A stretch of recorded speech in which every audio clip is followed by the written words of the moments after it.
There is something so inspiring about creatives who take all of their artistic whimsy and pour it into a project that matches their technical skills and training. In my mind, that's where so much magic happens. Add seasonality and florals and sugar, and I'm even more intrigued. Mackenzie Innis is on the pod today, and she's here to tell us about her creations and her career as a freelance baker. She turns brides' childhood memories into gorgeous wedding cakes. She sources locally milled grains, and she tops her confections with flowers that are grown in pots in her yard or from New England farmers. She sources incredible ingredients and makes beautiful, delicious, extremely special cakes. We talk about where she finds inspiration, how she manages the admin of solopreneurship with a busy brain, and we discuss some of our favorite bakeries and flower shops in Boston. I'm excited for today's episode. I think you guys are really going to enjoy it, so let's chat with Mackenzie. This could happen to you. This could happen to you. This could happen to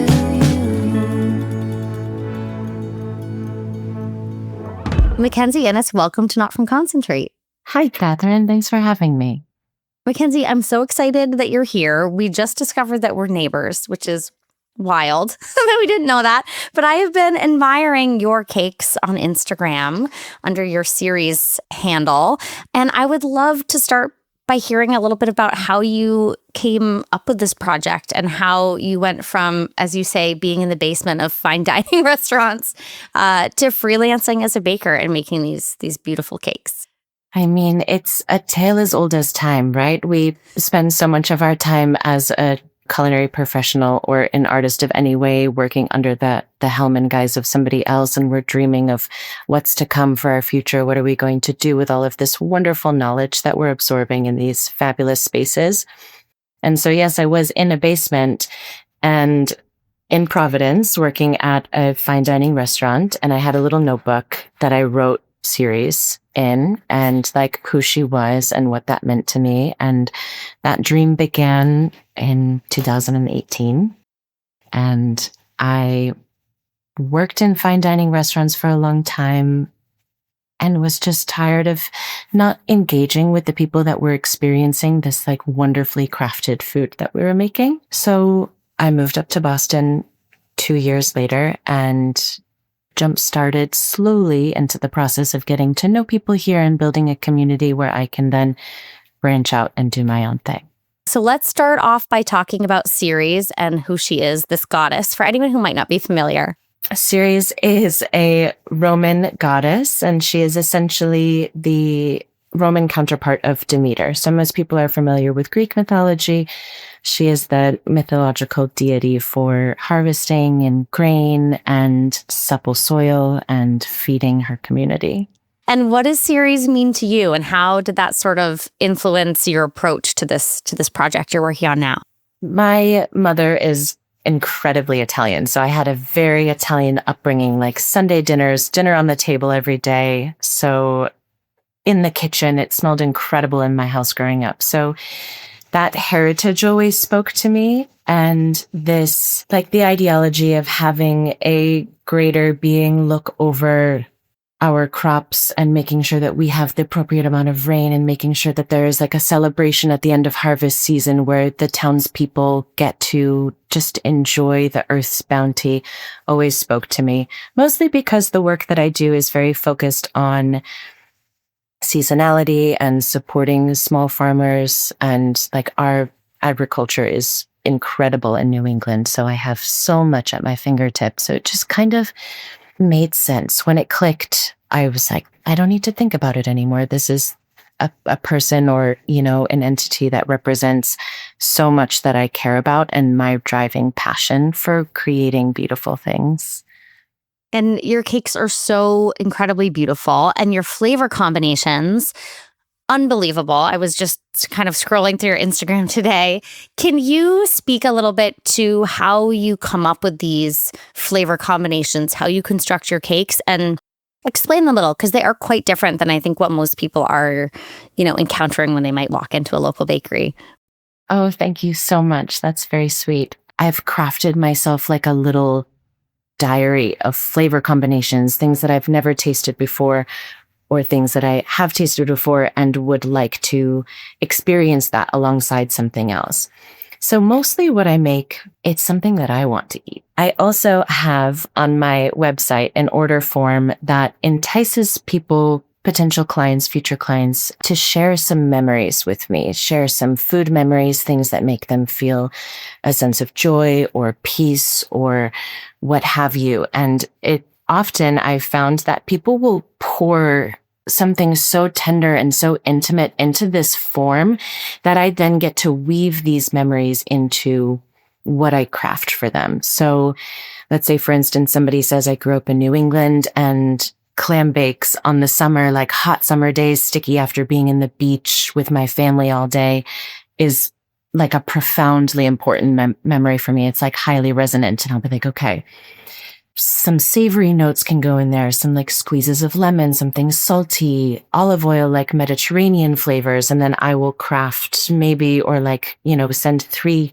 flavor compositions over to them for their delineation. And that is the most tender thing I think I have ever come up with, is just that idea of getting a window into somebody's world when it comes to food, because food is such a personal experience. I want what they're going to enjoy to really emulate their life. What an incredible, luxurious experience to go through that with you. That sounds like, I don't think I realized what a service you provided. I just saw sort of the end product and how beautiful it was. Could you speak a little bit more about what it's like to be a freelance baker? Because we've had freelance writers on the show. I'm a freelance writer. I've worked as a private chef, so I get a little bit of that.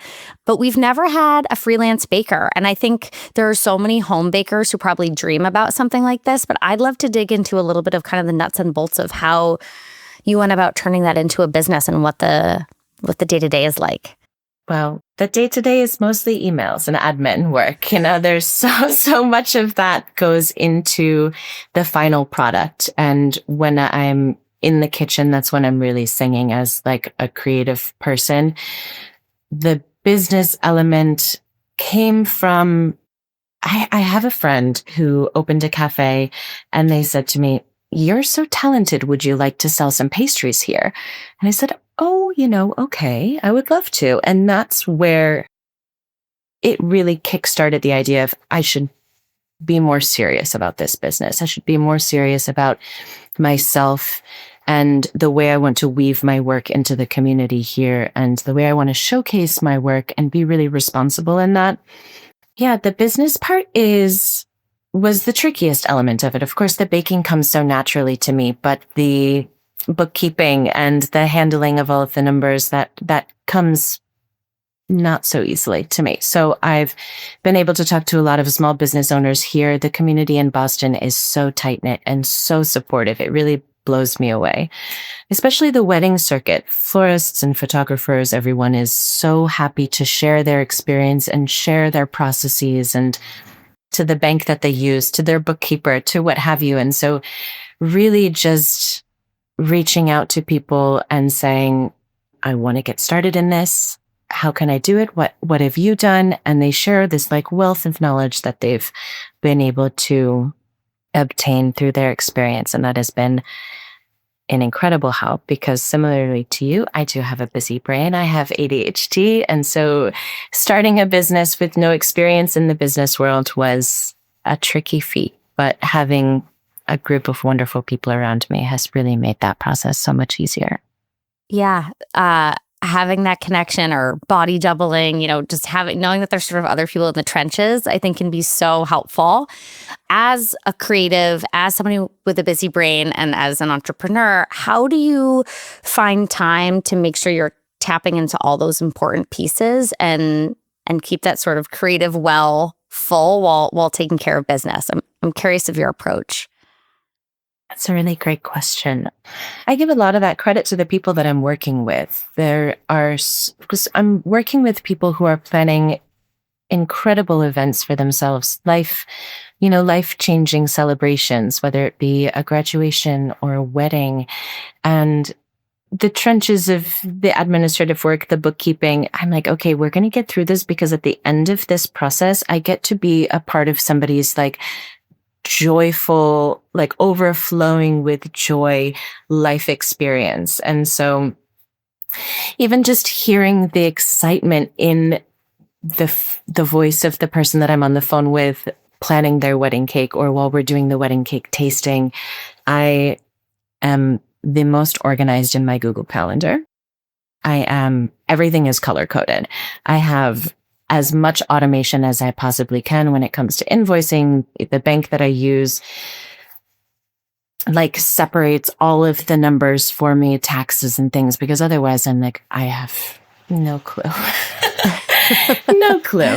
So I have done as much research as I possibly can to make this business as a solopreneur as seamless as possible, so that I can give all of my creative energy to that well.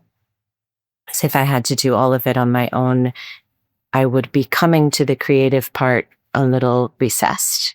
Getting back to, baking the cake. So it's clear that you do a lot of weddings. What does the seasonality of your work look like? Is it just, a huge bulk of it during kind of primary wedding season? Are there other kind of events that are happening for you? I'm really curious about what your sort of portfolio of work looks like.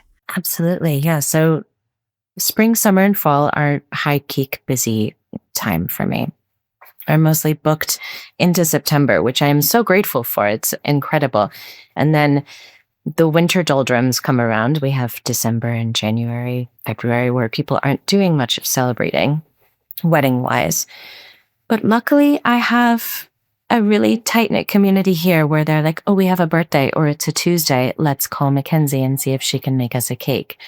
But those winter months is when I really get into the resourcefulness of hosting pop-ups or collaborating with restaurants or hosting workshops, cake decorating workshops and things of that nature.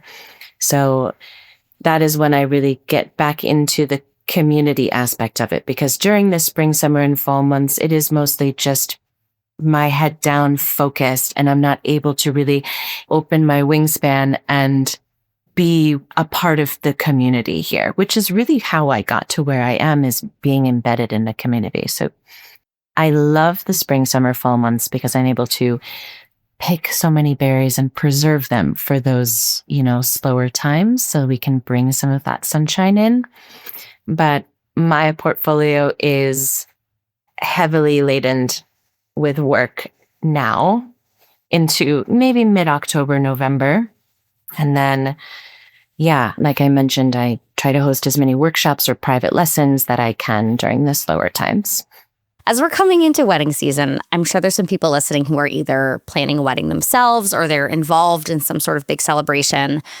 Could you give us a little bit of a lesson or some etiquette? And what is the best way to work with a creative like you or a baker like you so that everybody is happy, we get the thing that we're dreaming of, and we are not a nightmare client for a wonderful creative like you? Oh my gosh, what a great question. I'd say when you begin your conversation with your baker or whatever creative type person you're about to work with or collaborate with, come as organized as you can to the conversation, whether it's a color palette or flavor profiles, or even things that you don't want, because there's so much beyond that exists in the yes category outside of, well, I know that I don't want this or this. It gives us a much broader window as to what you could potentially want. And while I have been working in weddings for, we're going into the second big wedding season for me where I've been doing this full time, I myself have distilled so many of the questions and frustrations that I've had being on the receiving end of client work. And I've crafted a lot of forms for people to fill out right away. I'm like, we have our initial conversation and I say, okay, here are 4 different forms that you can fill out. And it has as much information as possible that I can receive. Because I'm like, I know that weddings are so stressful for people. My sister was just recently married in September and I saw what went into that production. So I'm like, it's my responsibility to make this as easy for my, who I'm collaborating with as possible. I find that it's a big responsibility of mine. Even the day of, I'm like, I won't call you, there will be somebody that I'm speaking to otherwise. So come to your baker with, if it's your mother or you have a wedding planner or there's a day of contact coordinator, just have all of that information readily available and it's all in one place. Because as creative types, we are mostly busy-brained people. So it's great to have something as compressed as possible when it comes to information. I sometimes have people email me, or they find my business email, they'll email me, they'll fill out a form on my website, they'll send me a DM on Instagram, and it's information here, there, and everywhere, and I then have to thread that information together. And so I've said, okay, we need to just have one line of communication, because I'll wake up in the middle of the night and be like, did they say purple flowers, or is that something that I dreamed of? And then I have to go through all of these different platforms and find, okay, yes, they did say purple flowers. So that's a good reminder. I'm guilty of that. And it's something I'm trying to be better about as I come into being an adult now at 40 years old. I was like, oh, I have overwhelmed people in my life many times by like fragmenting my communication and just sort of like excitedly rechannel those places. But that's a great tip, both on the receiving and the organization, if you're the organizer or entrepreneur or whatever behind it, of having those like one source of truth places to keep everybody on the same page. Absolutely. And I realized about myself as a business person and just a regular person is that I need structure. I really need structure to thrive in the environment that I'm in. Absolutely. Okay, now we've touched on flavor. I want to talk about aesthetics for a second. So I also saw that it looks like a lot of your cakes have, natural florals. I saw a spring one with forsythia in it, which just like, I loved it and it made me giggle. So how do you think about incorporating sort of natural elements into the aesthetics? And how could somebody at home, like a home baker, take some of your inspiration or sort of philosophy there around incorporating those natural elements? Oh, yeah. I really do love the biophilia, the element of like adding nature into something that is like grown from the earth. That is like a full circle closing of a loop in my mind, And the way that I decorate the cakes is often representative of what's inside. So the color palette that you see on the outside will reflect the flavors that are on the inside. And my tip for home bakers, if you're going to use any live florals or plant matter, is to just do some education on what is safe, what is not safe, especially around the edibility of things that are safe for consumption or not, because even if it isn't safe for consumption and you remove it, there are still some of that, like there's that cellular bypass that goes into the product. So you're either going to get some floral tape and wrap the stems of your flowers very well, or like slide some wire into them so that they have some more movement and flexibility and that they don't actually make contact with the cake. Especially if you're going to be going to the store, you don't know if there are any pesticides that the flowers have been grown in. The forsythia is just like a milestone for us in New England. We know that we're in spring, winter is over. So the minute that starts blooming, I take the buds, I put them in my salads, I do anything and everything I can with them. So being able to decorate a cake with those like wispy, wide spread branches is so much fun. And we are both New England girls. Besides the forsythia, what are some things that you're excited about in that sphere of plants and berries and things? Oh my gosh, that list is so long. I'd say rhubarb is also an incredible milestone for us. It's like we've made it through the cold months and now we are finally here. Spring is coming. Morel mushrooms are similar for me. I mean, this is cooking. This isn't what I use in my cakes, of course. But yeah, those sweet moments of, oh, asparagus is fresh. You go to the farmer's market and you see that. It's wonderful. For florals, I'd say I'm most excited about zinnias and dahlias and peonies. Oh my gosh, and poppies. Let's see. We have, oh my gosh, the list is so long. There are like the little delicate flowers like alyssum. They're like clusters of. Oh, that smells so good. Oh, it smells so good. And they look like little disco balls. It's incredible. I can't pick a favorite, but every single one of them. I love them. All of the berries. You had mentioned that you grow flowers and we live, a 5-minute walk from each other. I'm very grateful to actually have a little bit of a garden now, which is newer for me. How do you deal with are you growing things right here in Somerville? Do you have a plot somewhere else? Like, how do you handle cultivating? Yeah, so I do grow in Somerville. I have right now, luckily where I live, there are raised beds and I don't plant anything in those beds that I'm going to use for cakes. I do boxes, like raised boxes, or I use planters. Got it. Yeah, so I will start with seeds inside. I will sometimes get like starts from Ricky's down the street and allow them to grow. I have these like canvas bags, like the burlap bags. Now you grow flowers, or the people mostly grow vegetables in them, but I grow flowers in them. And then a friend of mine, Shannon, owns Highland Butcher Shop, which is just up the street from us. And she also has Blossom Brook Farm. And she grows the most incredible dahlias that I've ever seen in my entire life.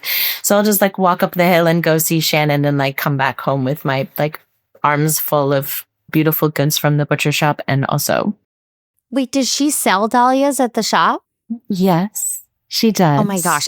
I literally was walking by there with my husband the other day, and admittedly we have like a farm share, and so I haven't been in since it was MF Duloc, this other shop, and my husband was like, we really need to go there. I'm like, no, we definitely do. And then same day my kindergartner was saying, I want our whole garden to be dahlias. And so now we have, I think the universe is trying to tell me that it's time to check out the butcher shop. It really is. And you had mentioned Ricky's. We're really niching down here, audience who's not Boston based. But Ricky's is this incredible garden store that used to be a gas station here, and it got started, I don't know how long ago, but I remember Ricky telling me it was him and his girlfriend and their dog with a bucket of Cosmos. And I've lived here for almost 20 years and been going to Ricky's, since 2007. So I hope that he hangs on through all this development and we get to keep enjoying those flowers for quite a while longer. I hope so too. It's really just so, yeah, this is so niche. So everyone that hasn't been to Boston, come to Boston, go to Ricky's. It's just so lovely to walk through the rows of flowers and perennials, and what they have is just incredible. Right when I moved to Boston, I used to live directly across the street from Ricky's. And it being 2007, I had this like Coach change purse that like my aunt had given me or something. And I get this phone call on my voicemail. He's like, Catherine, it's Ricky. You left your fucking Gucci on the counter. Come back and get it. And it was not Gucci, but it was the most Ricky's moment ever. So before we move on from Boston, actually, for anyone who lives here or visits here, we have some really great bakeries that are popping up in Somerville and Boston. I'm curious, where do you go to eat sweets or baked goods? Okay, Café Madeleine, this incredible French, and I'd say it's definitely just like a Parisian pastry shop, was run by this incredible, talented pastry chef, Hannah Kwan, who was so creative in her flavor combinations. It was my favorite place to go. She now lives in Hawaii, so we all have to take a journey to Hawaii to eat her wonderful wares. But I think Colette has now moved in there. Colette, which is in Medford, they've created a second space. So the new Colette space in Southend was Café Madeleine. Another French pastry shop that I love is Michette on Broadway in West Somerville. Yeah, incredible. Like a cannelé and an espresso, and you're off to the races. For bread, I like High Rise, which is in Huron Village. And for, I don't know, it's tricky because there are so many talented places. I'm like, where's my favorite cookie? Maybe Café Beatrice when Brian Mercury was there, which is in like by Leechmere. Oh my gosh. And then dessert, if I want dessert, I just go to Oleana. The person, Nick, who is behind their pastry program, is just incredibly talented. And there are times where I'll just, walk to Oleana and have an Amaro and order 2 desserts. The baked Alaska is still like the most iconic dessert in Boston. It's like not at all tired. It's just as exciting every time. So I heard you say in like an Instagram reel or something along the lines of, you were going to really lean into kind of the joy of baking in kind of dark times. And like, that was like a bit of your resistance and something that you were leaning into. And in these tumultuous times that we're living in, I'm wondering how you feel like your work and the joy fits into it. And I know you also have done community events and activism, but I'm curious how that your work in your community and the specific times that we live in, how those all sort of fit together, or how you see them fitting together. Sometimes I don't see them fitting together. So sometimes I'm like, cake really isn't, an important topic of conversation right now. And so that kind of is a little defeating. But then I think what we need most in times like this is to be together and to create pockets of joy and to really celebrate and to lean on each other and lift each other up. Because there are moments where we really can get bogged down. It's easy to, right? Mm-hmm. But like celebrating life and its abundance and the joy of community and creating a space where we can feel safe to talk about our woes over a piece of cake or celebrate a birthday, or even I've done memorial service cakes. People are like, this was an incredible life that we want to honor, and we want something decadent and extravagant and eye-catching. So that, for me, that moment where I made that cake for this family, I was so blown away. That usually it's like a platter of cookies or whatever, but they were like, we really want something extraordinary. And it switched something in my brain where I thought, okay, that is resistance, like that is meeting all of your emotions as they're coming to you. That is mourning and dancing and eating cake and being tender with one another. You clearly acknowledge this tension that I think a lot of people who are lucky enough to have creative work think about, which is like, oh, well, does this even matter right now? Like, is this even important? Is this frivolous? And I think that the answer is no. And I think there is importance there. And you're seeing, or at least I am seeing in this sort of like luxury economy, so much extravagance in places that feels really hollow. And I see it in restaurants a lot. You're seeing like really high-end, really expensive experiences, products, and there's no point behind it. Like, it just feels like luxury for luxury's sake. And the work that you're doing, I'm sure it is not inexpensive to get one of these cakes, which is tremendous amounts of labor and planning and beautiful ingredients. But there's such good substance behind it and energy behind it. So I guess I just sort of wanted to like acknowledge that for a second. Like, you're somebody who talks about, or it seemed like you were sort of acknowledging and talking about the darkness of the world and some of the ways that you were showing up online while also celebrating and leading into all the good things that you're creating and sharing with your community. So I just wanted to give you a moment to kind of chat about that. Oh, thank you. And I mean, it goes without saying that one can't exist without the other, right? Like, we can't feel this joyfulness without what exists on the other side of that spectrum. So to be able to have this like coalescence of the two is really, really valuable. All right, Mackenzie, we are going to end the way that we always do, which is with the busy brain section of the podcast. And I always ask 2 questions. And the first one is, how do you spark creativity in the kitchen? My life is very enriched in arts. I have friends that are artists, musicians, DJs. My mother is an incredible chef.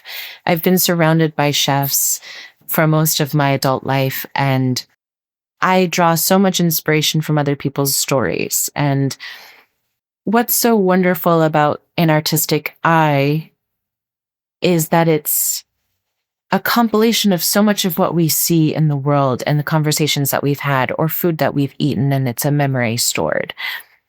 So I'm very lucky to say that most of my creativity stems from my life, and really slowing down. As I've gotten into my 30s, I've realized that the most valuable parts of my life are when I have just been at ease, whether it's making a beautiful cup of tea or, walking up to the mushroom shop and seeing what new teas they got in and reading about it and learning about different styles of production and preservation. And so I'd say most of my creativity is sparked from other creatives.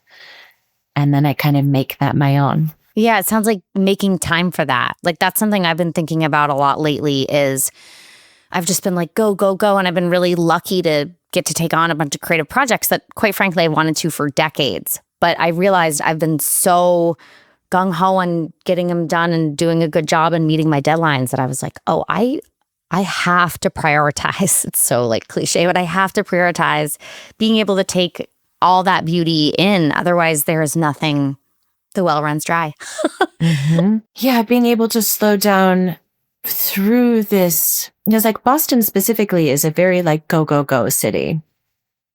People are grinding left and right. It is like burnout city.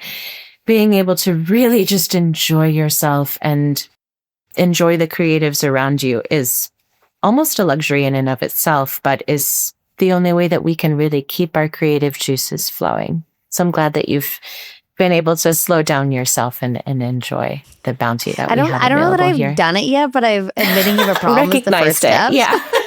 And there've been glimpses. There's been a little bit of progress there. So it's something that we're working on.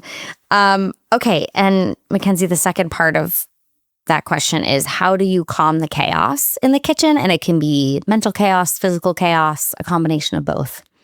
Oh, Catherine, it's taken me a long time to really have structured, non-chaotic environments. And I'd say being attuned to my body and my brain and like having so much happening, and the noises of a kitchen first and foremost are so overstimulating. So I'll notice if I'm feeling a little overstimulated, turning music off or putting these, I wear noise canceling headphones sometimes. I'm like, okay, the sound of the mixer running is, I want to run down the street. So I'll put my God, shutting off a hood fan sometimes, like the relief that I feel when you shut off the hood fan, it's like, oh, I didn't even like realize your whole spine decompresses. Yeah, you're like, oh, I was really weighing heavily on me. Yeah.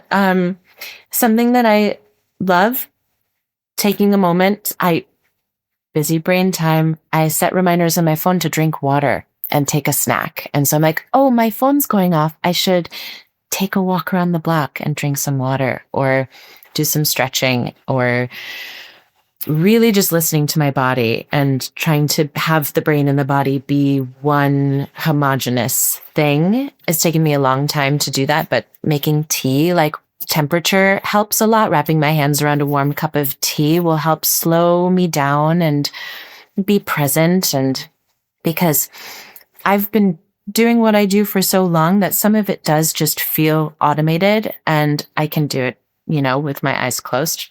Probably not, but it feels that way sometimes. So being able to really just come back into my body and be like, okay, what sensations do I have on my hands? What am I hearing? And kind of like breaking down the environment creates like a sense of peace from within. I don't know if that makes sense, but yeah, I'd say just like awareness, cognitive awareness really helps calm the chaos. It makes a ton of sense. And I love that you just said like it took you a really long time, because I'm 40. I'm just now I'll make a little change and I'll be like, oh, I think maybe I thought like it was too late for me to figure out that stopping and making a cup of chamomile tea was a thing that I could do and take those 10 minutes. Like you sort of just get in, you're like, well, that's just the way that I am, or totally. I have my routines and systems. And like, no, you at any point can decide to make a little change that's going to help your nervous system, help your busy brain, and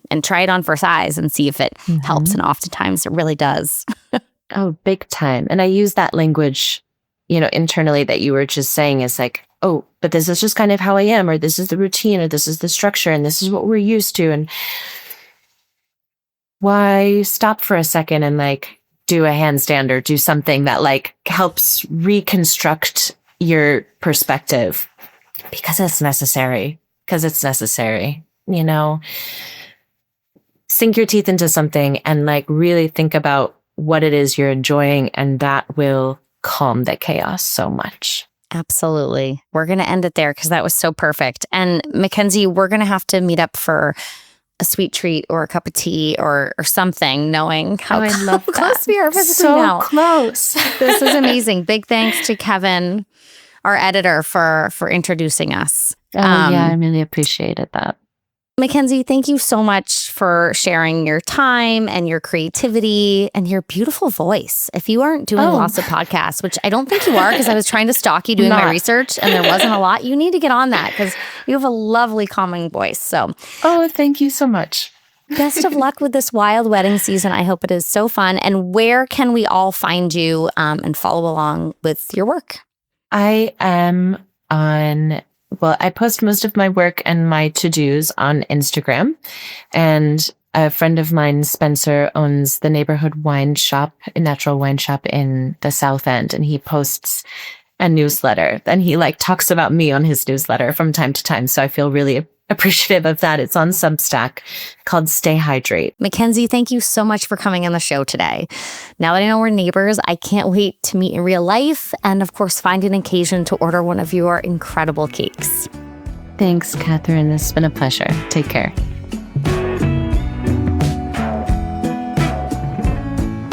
And you. Thank you for taking the time to be here today. I hope you enjoyed my conversation with Mackenzie. And I would love it, you guys, I know I always ask, if you shared an episode with a fellow food lover or a busy brain friend. We've got a lot of them now. We've got dozens. So find one that appeals to you and please share it with a friend. Thank you so much. And I'll see you guys next time. Not From Concentrate is distributed by PRX and produced by me, Catherine Smart, with audio and video production by Kevin O'Connell. Our associate producer is Allie Miller, and the theme music is by Kylie Daly.